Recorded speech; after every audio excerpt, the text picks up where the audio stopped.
Привет, ребятки! Я Виктор, и сегодня я продолжу историю о том, как я учился летать на параплане. Это вторая серия, и было бы неплохо, я думаю, посмотреть первую, чтобы лучше погрузиться в эту сказочную атмосферу. Это тот момент, когда ты застрял в раю, тебя окружают потрясающие люди, и вы с ними занимаетесь чем-то совершенно удивительным. Вы вместе осваиваете новую для себя стихию, воздух, небо, учитесь летать, приземляться, не падать и не бояться всего этого. И эту вторую серию я хочу посвятить моему наставнику и другу Саше Орлову. Саша, привет! Более подробно о нем вы можете узнать в первой серии нашего блокбастера, а сейчас я хотел бы поздравить его с новым достижением. А это ни много ни мало новый мировой рекорд. Вместе с Анжелой Кулагиной, многократной чемпионкой России и мира по воздушной гимнастике, они совершили нечто невероятное. Высота 800 метров над землей, покрытой белым снегом. Морозный воздух -11, несущийся на тебя со скоростью 30 км в час. Серии сложнейших элементов на высоте. И Анжела — это единственный человек в мире, который выполняет все это без страховки. А Саша, похоже, единственный человек, с которым решиться на такое не страшно. Александр Орлов, Анжела Кулагина под бесконечным куполом неба. Это если вдруг ты пропустил, бро, на твоей планете есть и такое.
Итак, дело было во Вьетнаме. С Сашей мы познакомились совершенно случайно, где-то на костре на пляже в Муйне.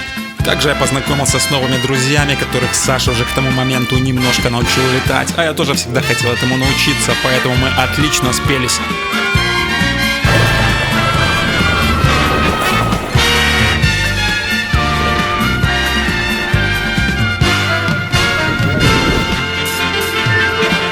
Заодно мы подумали, почему бы не поснимать это все на видео, не сделать каких-то небольших веселых фильмов. Поэтому я поехал с ребятами в разведку на основной спот. Это такая большая гора. Она стоит на побережье, и с моря на нее идет ветер, создавая восходящий поток, в котором можно летать, не приземляясь практически целый день. Но сначала ты должен какое-то время потренироваться на земле. Так делают абсолютно все птенцы в этом мире. Надо почувствовать крыло, почувствовать поток, управление. И тогда небеса откроют тебе свои двери, и ты сможешь стать их полноценным жителем. Попробуем даже немного дальше пролететь, растакшить. Там есть следующее озеро.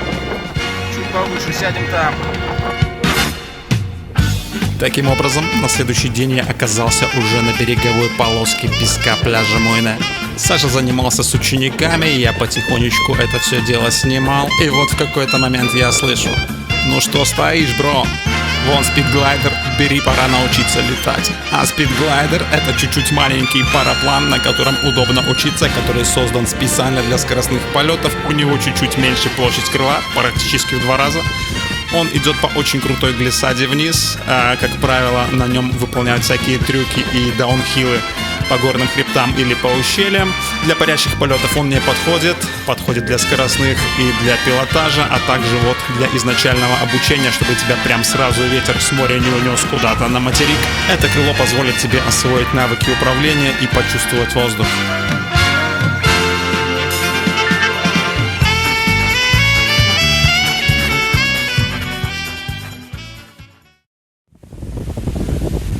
Еще один новый ученик, который вот только что впервые прицепил к себе параплан, пока спидглайдер.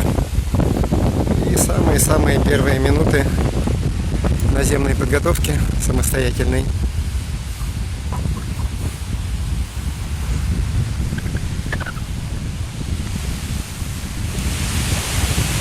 Если я сейчас, допустим, ничего не буду делать, он начнет раскладываться, да? Да, он начнет падать в какую-то из сторон. Либо в одну, либо в другую. Наверное, там наверху перевел вверх. Да.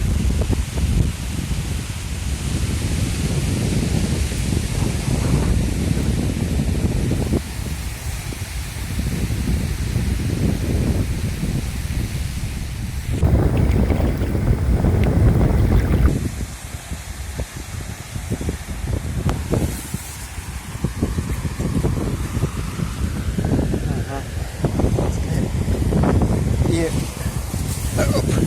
Так, там палку пошли. отойди, не-не-не, отойди, натяни стропы. Он тогда сейчас заборники поднимет и взлетит в воздух.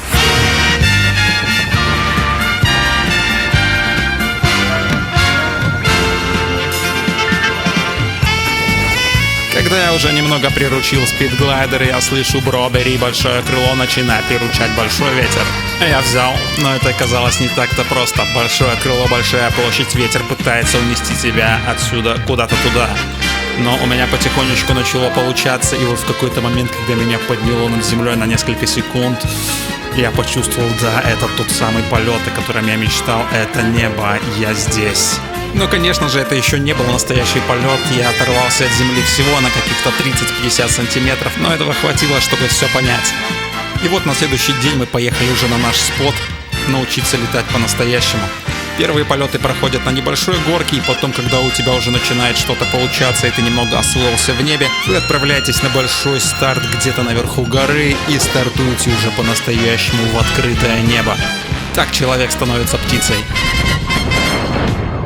А вот немного про мой первый самостоятельный полет. У нас новые ученики. Вчера Виктор в первый раз потрогал параплан своими руками. И примерно час мы занимались на пляже около Пальмиры. Вначале на спидике и потом 10 минут на вот этом куполе, на оранжевом. Вот, и сегодня он уже на нем летает. Только что поднялся после первого полета. И сейчас посмотрим, как будет уже самостоятельно, без помощи делать второй.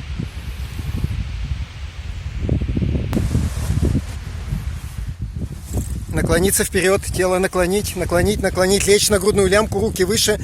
Поздно, все. В это время над головой летит другой Виктор. Высоко-высоко.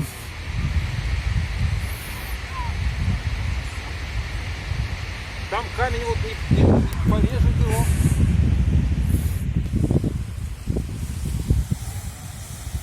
Не, ну это не вывод. Нет, конечно. Это надо мощнее сделать.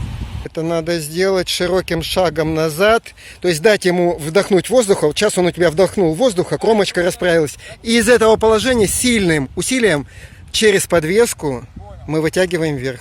Вчера-то я просто думал, что ветер будет натягивать. Я сам его и натягиваю. Ты сам его и вытягиваешь вверх. Но не руками, а телом. Вот, отлично. Все,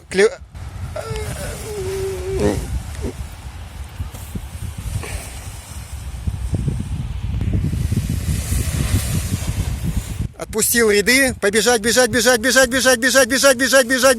На грудную лег. И бежим вперед. Бежим.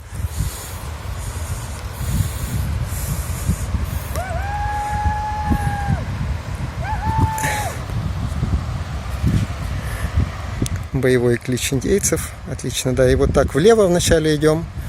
Идем. Почти до дороги. И вправо разворачиваемся. Вправо поехали. Против ветра.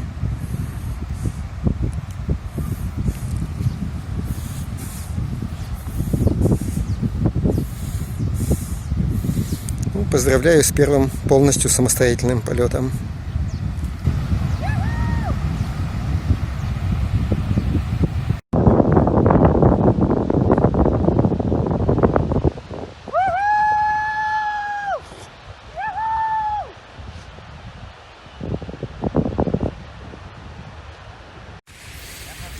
И прям уже совсем сумеречные полеты, почти ночные.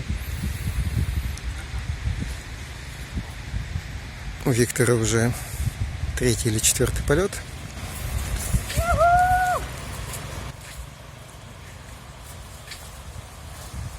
и оттормозился об полку. Боевой клич был слегка преждевременный.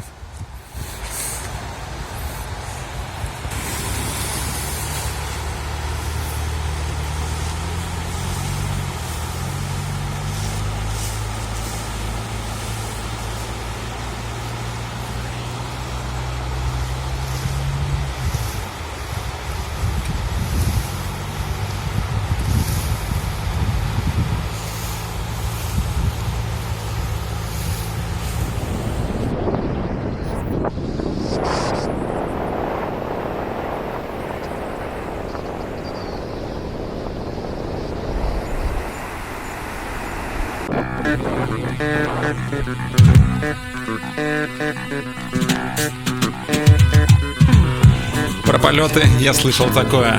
Попробовав однажды, кто-то больше не решится это повторять никогда, а кто-то без этого жить не сможет. Ведь кто-то открывает дверь в новую непонятную, безграничную и пугающую вселенную, стремится поскорее ее захлопнуть, чтобы не видеть, не бояться и не думать об этом. А кому-то гораздо ближе ситуация, когда между вселенными нету не только дверей, но еще и стен. Так чё ты застыл, бро? Бери крыло. В следующей серии я расскажу уже про большие полеты вот с этого большого старта. Все абсолютно безопасно и лампово, кругом мягкий песок, есть какие-то деревья, которые не дадут тебе пропасть в трудной ситуации, и даже если такое случилось, всегда найдется кактус, который подставит свои многострадальные иголки для твоей мягкой посадки, бро. Попробовать небо можно еще более ламповым способом. Вы можете полетать с Сашей в тандеме в Новосибирске в летнее, осеннее, весеннее время, а зимой он проводит тандемные полеты в Шерегеш. То есть вы можете приехать с лыжами, сноубордом, покататься, а еще и полетать, и пообщаться с классным человеком. Ссылку я оставлю в описании. Так что, ребятки, увидимся в небе, под водой, на земле, на дороге, на скорости или еще где-нибудь обязательно увидимся. Я Виктор, пока.